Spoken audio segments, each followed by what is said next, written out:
4.3 प्रश्न क्रमांक 10। मैसूर और बेंगलोर के बीच के 132 किलोमीटर यात्रा करने में एक एक्सप्रेस रेलगाड़ी सवारी गाड़ी से 1 घंटा समय कम लेती है। मध्य के स्टेशनों पर ठहरने का समय ध्यान में न लिया जाए। यदि एक्सप्रेस रेलगाड़ी की औसत चाल सवारी गाड़ी की औसत चाल से 11 किलोमीटर प्रति घंटा अधिक हो तो दोनों रेलगाड़ियों की औसत चाल ज्ञात कीजिए। तो यहाँ पर मान लेते हैं हल। माना कि सवारी गाड़ी की औसत चाल बराबर x किलोमीटर प्रति घंटा है, तब एक्सप्रेस रेलगाड़ी की चाल क्या हो जाएगी? तब एक्सप्रेस गाड़ी की औसत चाल बराबर, देखिए ये जितनी उससे 11 अधिक, क्योंकि क्या बोल रहा है, यदि एक्सप्रेस रेलगाड़ी की औसत चाल सवारी गाड़ी की औसत चाल से 11 किलोमीटर अधिक हो तो सवारी गाड़ी की आपने चाल क्या मानी x, तो इससे 11 अधिक हो जाएगी। ठीक है। अब यहां पर आपको दे रखा है मैसूर और बेंगलोर के बीच के 132 किलोमीटर यात्रा करने में, यात्रा यानी कि ये दूरी दे रखी है, तो यहां पर आप लिख सकते हो मैसूर और बेंगलोर के बीच की दूरी बराबर दे रखी है 132 किलोमीटर। इतना क्लियर है। अब देखिए अपने पास चाल भी है और दूरी भी है, तो समय निकाल लेते हैं। तो यहाँ पर लिखेंगे सवारी गाड़ी द्वारा लिया गया समय, और समय का सूत्र आपको पता है क्या होता है? दूरी बटे चाल। तो यहाँ पर देखिए दूरी है अपने पास 132 और सवारी गाड़ी की चाल क्या है अपने पास x, तो बटे में क्या आ जाएगा x। इसी प्रकार से एक्सप्रेस गाड़ी द्वारा लिया गया समय, यहाँ भी दूरी बटे चाल, तो दूरी तो वही है 132, लेकिन चाल जो है वो 11 किलोमीटर अधिक है, तो यहाँ पर x प्लस 11 आ जाएगा। इतना क्लियर है। अब देखिए प्रश्नानुसार जैसे प्रश्न में कंडीशन जो है वो लगा देंगे। प्रश्नानुसार क्या कह रहा है प्रश्न कि यात्रा करने में एक्सप्रेस रेलगाड़ी जो है वो सवारी गाड़ी से 1 घंटा समय कम लेती है। तो देखिए सवारी गाड़ी द्वारा लिया गया समय क्या है 132 बटे x, और एक्सप्रेस गाड़ी द्वारा लिया गया समय 132 बटे x प्लस 11। अब इससे 1 घंटा कम समय लेती, इसलिए यहाँ से 1 आप माइनस कर दीजिए, या फिर इसको बराबर से उधर करके माइनस कर दीजिए, 1 को बराबर से इधर लिख लीजिए, है ना, जैसा आपको उचित लगे। अब यहाँ पर एलसीएम ले लेते हैं अपन। तो एलसीएम लेंगे तो क्या आना है x इधर मल्टीप्लाई हो जाएगा और x इधर हो जाएगा, तो इधर बचेगा 132 बटे x प्लस 11। अब देखिए क्रॉस गुणा कर देंगे, तो क्रॉस गुणा देखिए यहाँ पर हल कर देता हूँ, इसका गुणा इसमें कर रहे हैं, तो ये हो जाएगा अपने पास 132 माइनस x, और इसका गुणा यहाँ करेंगे तो गुणित में लिख लीजिए x प्लस 11 बराबर, इधर x का गुणा इधर कर दीजिए, तो 132 गुणित x। क्लियर है। अब देखिए गुणा कर रहा हूँ मैं यहाँ पर, तो 132 का x में करेंगे तो 132x, फिर 132 का 11 में करना है ना, तो यहाँ पर लगेगा प्लस 11 दूना 22 की 2 हासिल आया 2, 11 तिया 33 और 2 35 हासिल आया 3, 11 एकम 11 14। ठीक है, ये तो इसका इन दोनों में हो गया। अब x का कर लीजिए दोनों में, तो minus x square minus 11x बराबर 132, और x का गुणा करेंगे तो 132x हो जाएगा। ठीक है। अब देखिए आप 132x बराबर से इधर है और 132x बराबर से इधर है, जब इसको पक्षांतर करेंगे क्या हो जाएगा माइनस, इसलिए यही इसको कैंसिल कर देता हूँ और इसको जमा देते हैं। तो देखिए अपने पास आ जाएगा minus x square minus 11x plus 1452 बराबर क्या बचेगा 0। अब माइनस 1 से पूरे समीकरण को गुणा कर दीजिए ताकि ये प्लस हो जाए। तो देखिए यहाँ से ये प्लस हो गया और ये माइनस है तो ये भी प्लस हो जाएगा, और ये प्लस है तो क्या हो जाएगा माइनस बराबर 0। अब देखिए गुणनखंड विधि से इसको सोल्व कर लेते हैं, मध्य पद को विभक्त करके। नहीं, ऐसे टुकड़े सोचना है अपने को 1452 के कि गुणा करने पर वापस ये आ जाए और जोड़ने या घटाने पर क्या आना चाहिए 11। तो आप इसको 1452 के गुणनखंड कीजिएगा और इस प्रकार से इसको मैनेज कीजिएगा। अभी मैं डायरेक्ट यहाँ पर टुकड़ा लिख देता हूँ, एक्स स्क्वायर प्लस इसका टुकड़ा आपको मिलेगा प्लस 44 और माइनस 33, तो प्लस के 44x माइनस के 33x। देखिए वापस 11 बचेगा और गुणा करेंगे तो ये भी आ जाएगा, तो माइनस 1452 बराबर 0। अब यहाँ से कॉमन ले लीजिए x, तो x कॉमन लिया तो प्लस 44 बचेगा, माइनस 33 बार ले लीजिए तो x प्लस यहाँ पर भी 44 बचेगा बराबर 0। अब एक बार फिर इसको कॉमन ले लेंगे अपन, तो x प्लस 44 जब मैंने कॉमन लिया तो यहाँ पर बचेगा x माइनस 33 बराबर 0।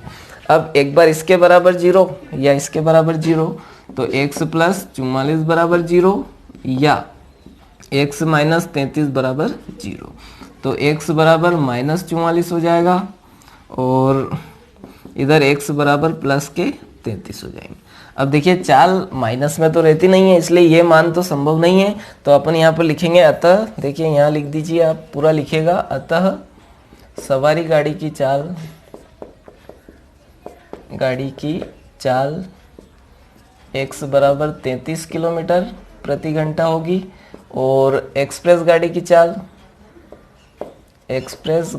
चाल उससे 11 अधिक हो जाएगी, है ना, तो x प्लस 11 यानी कि x का मान अपन ने लिया 33 प्लस 11 बराबर कितनी हो जाएगी 44 किलोमीटर प्रति घंटा होगी, है ना, व्यवस्थित लिखिएगा। और क्रमांक 11, दो वर्गों के क्षेत्रफलों का योग 468 मीटर स्क्वायर है।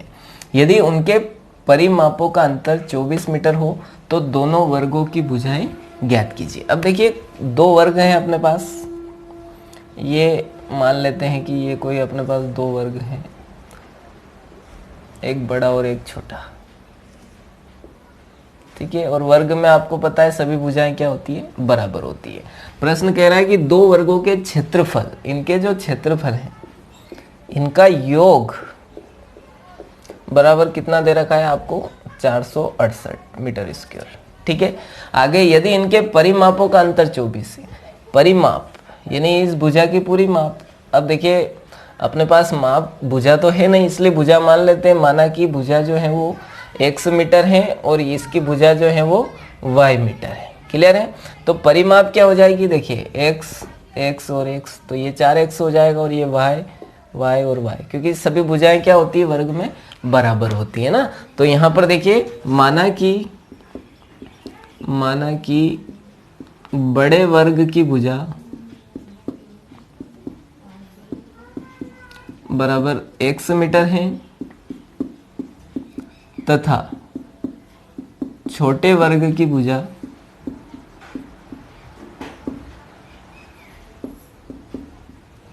बराबर y मीटर है। तब प्रश्न कह रहा है कि वर्गों के क्षेत्रफलों का योग, तो पहले इनका क्षेत्रफल निकाल लेते हैं। तब बड़े वर्ग का क्षेत्रफल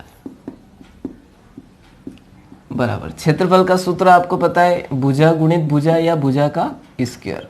तो देखिए भुजा अपने पास क्या है, बड़े वर्ग की x, तो x का क्या हो जाएगा स्क्वायर। इसी प्रकार से छोटे वर्ग का क्षेत्रफल, सूत्र वही होता है भुजा स्क्वायर। तो यहाँ पर छोटे वर्ग की भुजा आपने क्या मानी y, तो इसका क्षेत्रफल हो जाएगा y स्क्वायर, क्लियर है। अब यदि इनके परिमापों का अंतर, तो बड़े वर्ग का परिमाप हो जाएगा, बड़े वर्ग का परिमाप का सूत्र, वर्ग का परिमाप का सूत्र होता है 4 गुणित भुजा, तो ये हो जाएगा 4 और भुजा अपने पास बड़े वर्ग की क्या है x, तो 4x हो जाएगा। और छोटे वर्ग का परिमाप बराबर 4 गुणित भुजा है ना, तो छोटे वर्ग की भुजा अपने पास क्या है 4y। इतना क्लियर है। अब देखिए प्रश्नानुसार इसको सोल्व करते हैं। प्रश्नानुसार पहली कंडीशन में दो वर्गों के क्षेत्रफलों का योग, तो देखिए वर्गों के क्षेत्रफल ये यहाँ पर x स्क्वायर और योग बोला इसलिए यहाँ प्लस लग जाएगा y स्क्वायर बराबर कितना है 468, ये समीकरण आपको प्राप्त हो गई 1। फिर आगे बोल रहा है यदि उनके परिमापों का अंतर 24, तो परिमाप देखिए बड़े वर्ग का परिमाप 4x, छोटे वर्ग का परिमाप 4y, तो अंतर बोला इसलिए यहाँ पर क्या हो जाएगा माइनस, बराबर कितना है 24 है। क्लियर है। अब इस समीकरण को आप सोल्व कर लीजिए। तो देखिए ये समीकरण सोल्व करेंगे, यहाँ से 4 कॉमन ले लीजिए या 4 का भाग दीजिए ना, जैसा आपको उचित लगे। तो यहाँ से 4 जब आप कॉमन लोगे तो ये बचेगा x माइनस वाई बराबर 24। ये यहाँ पर गुणे वाला बटे में ले लीजिए पक्षांतर करके, तो ये अपने को प्राप्त होगा x माइनस वाई बराबर, ये यहाँ बटे में आ जाएगा तो 4 छंग 24। इसको नाम दे दीजिए आप समीकरण नंबर 2।